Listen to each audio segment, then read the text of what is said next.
Good morning everyone, তোমরা সবাই কেমন আছো? আমি অনেক ভালো আছি।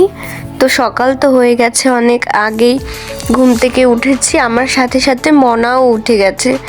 আমি যখনই উঠি ভাবি যে উঠবো, যে ও ঘুমিয়ে থাকবে, কি জানি ও জানি কি করে বুঝে যায় যে ওর মা ওর পাশে নেই, ও উঠে বসে থাকে।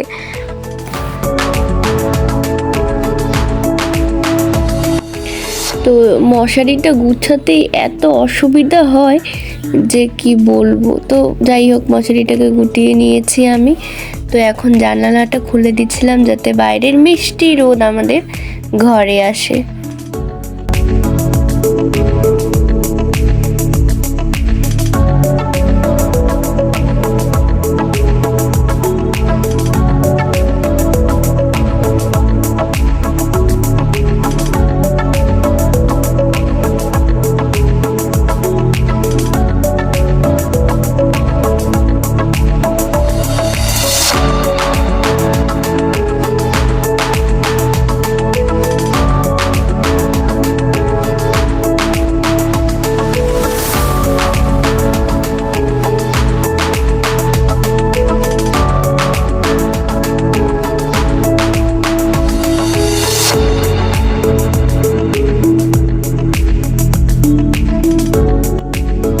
এখন আমি ওকে পরিষ্কার করে দেব, ওর চোখ মুখ মুছে দেব টিস্যু পেপার দিয়ে। এই সময়টাই ওর খুব বিরক্ত ফিল হয়, ও আমাকে কিছুতেই ওর চোখ মুখ মুছতে দিতে চায় না। ওকে তো ফ্রেশ করে শুইয়ে দিয়েছি আমি বারান্দায়, আর এখন যাব আমি জামা কাপড়গুলো কাচতে। তো ওই যে দেখো টুকটুক করে দেখছে আমাকে। জামা কাপড় ধোয়া হয়ে গেছে, আমি ছাদে মেলে দিয়েছি।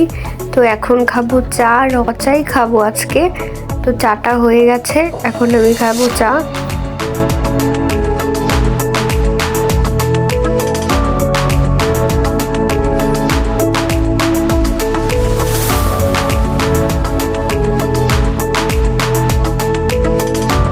চা খেয়ে গেছিলাম মেয়ের স্কুলে খাবার আনতে। তো এর আগে আমাকে একদিন ডিম দেয়নি, তো সেই ডিমটাই আজকে দিয়ে দিয়েছে।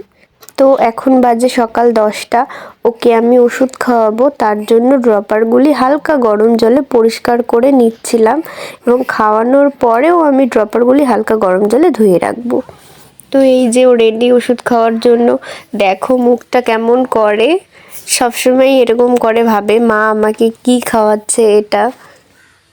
এই যে দুষ্টু, তাড়াতাড়ি খাও বাবা, খাও খাও।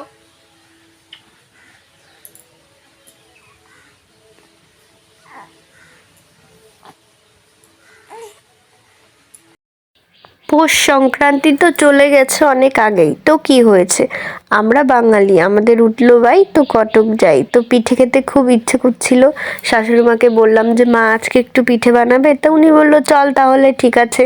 তো উনি এই যে ছাদের উপরে উঠে সাজের পিঠা বানাচ্ছিল, কাঠের উনানেই সাজের পিঠা খুব ভালো হয়। আর আমি এই যে নিচের দিকে পাটিসাপটাটা বানাচ্ছিলাম, পারি না, যেরকম পারি সেরকম বানাই। তো টাটা, দেখাবে নেক্সট ভিডিওতে।